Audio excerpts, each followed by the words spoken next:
Isang mapagpalang araw o gabi po sa lahat. Idol Kuya Rab nagulat nga sa maging kwarto ng isa sa kanyang beneficiaries na ang pinapabahayan nga niya ngayon na ang walang iba na ang artistahing puto vendor na si Carla. Grabe nga ang maging kwarto pala ng isang Carla. Oh my goodness. May aircon pala ito na paniguradong di ka talaga papawisan kahit sa sobrang init na panahon ngayon. Grabe, first time nga daw na magpabahay ang isang Kuya Rab na may aircon. Tapos di lang pala aircon, kasi nga ay may pa-oven pa, tapos may chandelier na din. Wow, grabe. Ang ganda talaga ng kalalabasan ng bahay ng isang Carla pag ito ay ma-finish na. Deserve naman po ito lahat ni Carla ang mga biyaya na dumating sa buhay niya. Kasi nga ay napakamabait ito, madiskarte, mapagmahal sa family, at especially masipag sa pag-aaral na may pangarap talaga na gustong maabot. At may sinabi nga si Kuya Rab na di daw siya ang may kagustuhan sa pagpapakabit ng aircon at chandelier. Pantay-pantay lang naman po daw talaga ang pabahay niya para sa mga beneficiaries niya. May video clip nga akong ipapakita sa inyo mga idol kung sino ba talaga ang may kagustuhan sa lahat ng ito. Shoutout ko po muna ang mga leaders ng Kalingap na sina Kuya Val Santos Matubang, Ate Edna Vlogs at Idol Kalingap Rab.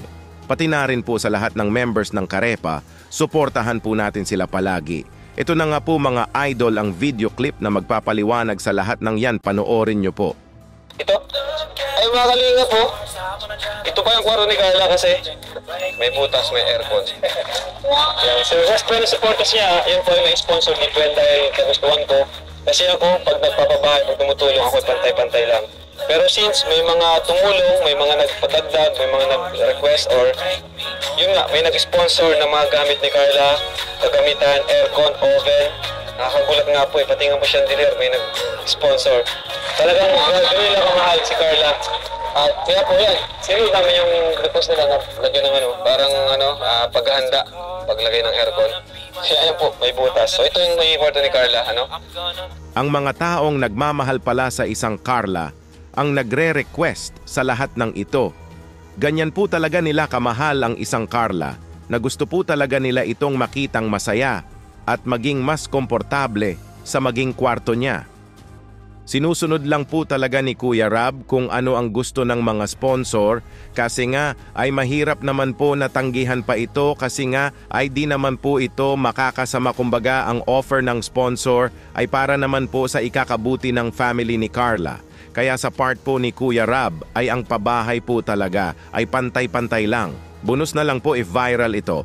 Pero ang may pa aircon at chandelier tapos may oven pa ay galing na po talaga ito sa mga taong sumusuporta at nagmamahal sa beneficiaries na natulungan ng isang Kuya Rab.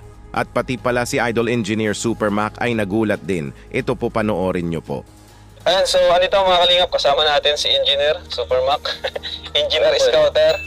Insan, anong update dito sa bahay ni Carla? Ayan, ano yung mga ginawa nyo ditong iba sa mga normal na babae natin? Ito, in-adjust natin sa 3 kwarto. Kalimitan kasi 2 kwarto lang.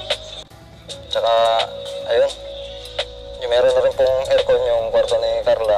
At yung sa oven mo po sa kitchen. First time kong magbabahay ng may aircon. May oven pa. Ayan, grabe. Nasabi nga dito ni Kuya Rab na first time daw nga ito na magpabahay ang Team Kalingap nang may 3 kwarto na may aircon, may oven at may pa-chandelier pa. Kaya ang lahat ng ito ay hindi maging possible kung di dahil sa lahat ng taong naniniwala kay Carla at sumusuporta sa kanya, na minahal talaga nila ito, na tinuturi na talaga nila ito na kapamilya. God bless sa iyo Carla at sa buong family mo. Deserve nyo naman ang lahat ng blessings na dumating sa inyo. At alam nyo naman mismo ito sa sarili nyo kasi nga ay alam nyo na isa kayong napakamabuting tao. Na alam naman po namin na papahalagahan po talaga nyo ang lahat na biyayang natanggap. Dito muna lang po tayo mga idol sa naging reaction video natin ngayon. Kung may gusto po kayong sabihin or opinion ay mag-comment lang po kayo. Kuya Dambo nga po pala. Mabuhay ang Team Kalingap. Hanggang sa muli, maraming salamat po.